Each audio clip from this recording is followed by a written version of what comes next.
This video will conclude the Wildland clips that I have. It's just a real mix. It's just all the stuff I had left over and all of the things that I just found interesting, from really interesting different pieces of equipment or things that we were doing. It's just a real hodgepodge, but I think you'll enjoy it. It might be the one that's the most informative to watch. So that's it. I hope you enjoy the video. Here's a really cool piece of equipment. It's a logging skidder. They call it a skidgen, where they've put 408 gallons on the back in a tank, and they've tucked a Honda high-pressure pump in there with a hose reel. That's the same pump that I have on my stuff. And there's a basket on the top. How about that? Do you think that thing's going to go about anywhere it wants to?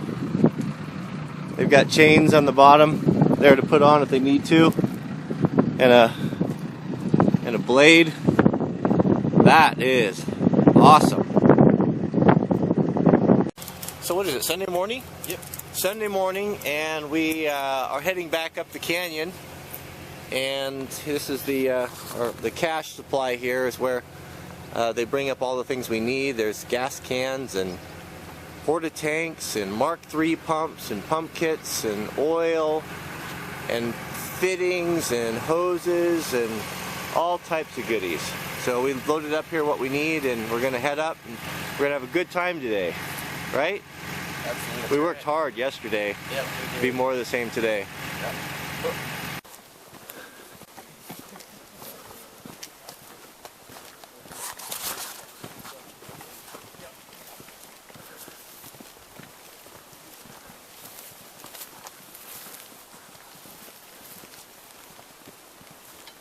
Shaded, plume is still up and away from the work area.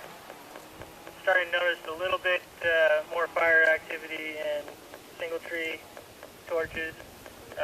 Fire directly above our saddle looks good, holding place.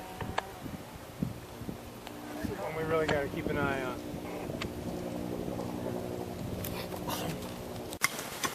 It's good to be Sawyer. You know why? I don't carry a tool. Just this one. This is my old school Forest Service canteen, the Oasis. Pretty cool, kind of retro with the Art Deco going on there. That's a cool picture. Whoops, last one. There's the, that's a beehive in there, is that what I heard? Flagged off? That must be it, yep. That'll get your attention. So we just arrived at drop point 500 at Sunday morning, and crews are all getting ready for today, sharpening tools, checking chainsaws. We are going to try to harden up the line and prevent this fire from coming down and getting into the homes in this valley and burn any structures. The problem is that down below is a lot of ponderosa pine, and as our division supervisor said, that is bread and butter for wildland fire, and that's, we can stop that, and we can probably prevent this from destroying any homes.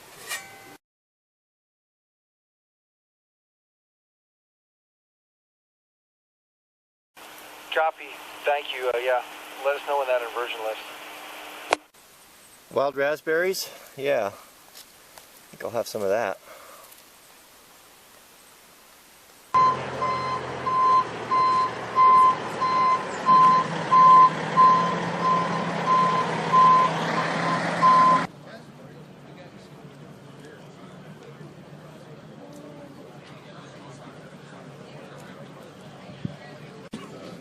The suppression repair group got in there and started some of the dozer lines down in Branch Tree, and then 21, they were the ones that were responding to a lot of the calls and whatnot. So today we got a big fire blowing up to the north, and we're in staging. That's when they put all the resources that are unassigned into one spot so they can quickly pull from them if they have a problem or they need to attack something right away. So there's laundry in the camp as well. So I've got all my dirty shirts and things and socks, and I'm going to drop them off here, and then I'll have them nice and clean and folded for us tomorrow morning.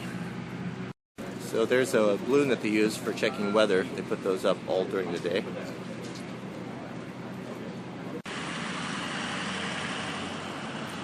So here's the camp. We're set up at a local high school. Supplies over there. We got the chow hall on the other side of the high school. Administrative rigs and tent city. And all the engines and equipment staged over there. I think somewhere around between 1,500 and 2,000 people. So the feds are really worried about invasive species, about bringing plants or different things into the area that are going to be a problem in the forest. So they've got a portable wash station here that every rig has to go through before we can go up on the fire ground. So these guys here will wash the undercarriage. We've been in line for about an hour, and you can see ambulances, utility vehicles, state, DNR, Forest Service, everyone has to go through it.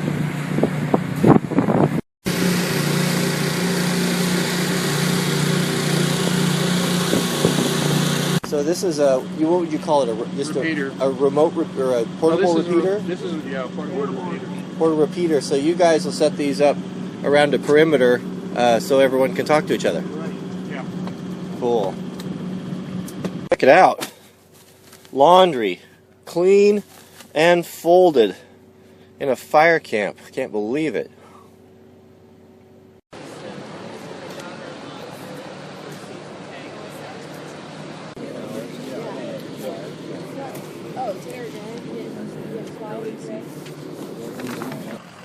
So I'll show you some of the equipment in our division. These are all Type 6 engines, usually on 350, 450, 550 trucks, 250 to 400 gallons or so. And there's just an army of them. On and on and on. So here's another row, all Type 6 engines. Most of these are contract engines here, some agency engines. Another row of Type 6 engines, water tenders over there, some excavators, feller bunchers, more tenders, chippers. These deuce and a halfs are really popular up here. They're 6-wheel drive, old military rigs, and they're just so durable and so capable off-road that they just work in so many applications. This is a cool 6x6, isn't it? American LaFrance. Aluminum water tank. Yeah, that there is no joke. That's sharp. Agency known to man.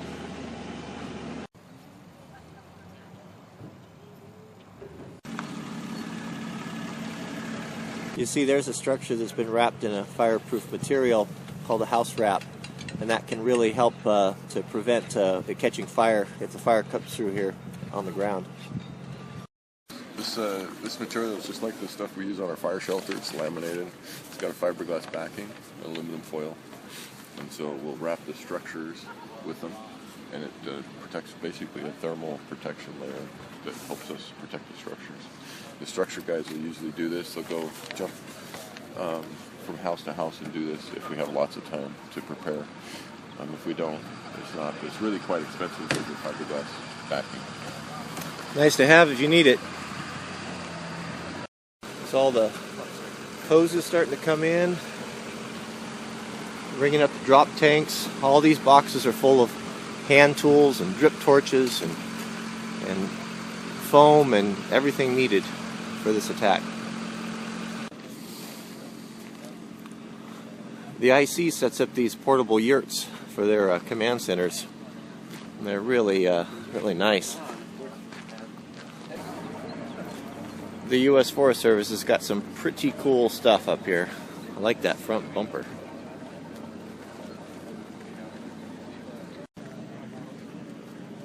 Fiberglass shovel handles.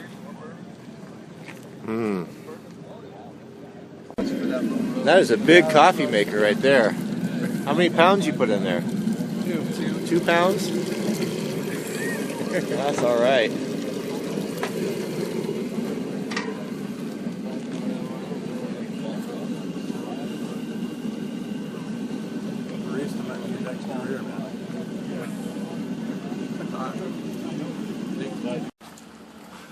So our engine's volunteered for a special mission. We're going to be in charge of setting up the Mark V pump hose lay. And we've got a couple thousand feet of hose on, 15 gallons of gas, all of the boxes of fittings, and we are going to be heading up here in just a minute. So it looks like we're adding a second pump, Jerry. Yep. That's what the mission is here. Yeah, 2 pumps. Put in this hose lay, water show.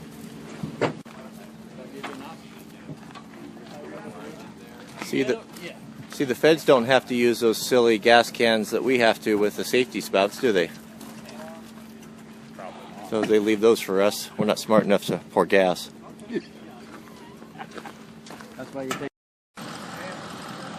So this is it. We're getting ready to head out. We'll be the lead engine right behind the division soup. So we've got all the material, and we're going to set up the pumps, and we're going to roll up their single file because there's only a single lane road. So we're, you guys ready?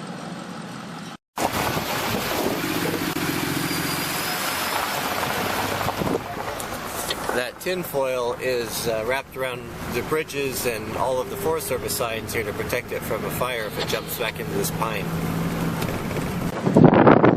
Cow on the road, cows loose. Cows are not smart. You know, Jerry, I've been looking in the IRPC and I can't find anything in here telling us how to deal with this. Is there a procedure? Well, we were herding cows last week, so I'm not really sure. You know, because if it's not in this manual, then it doesn't exist. I'm confused.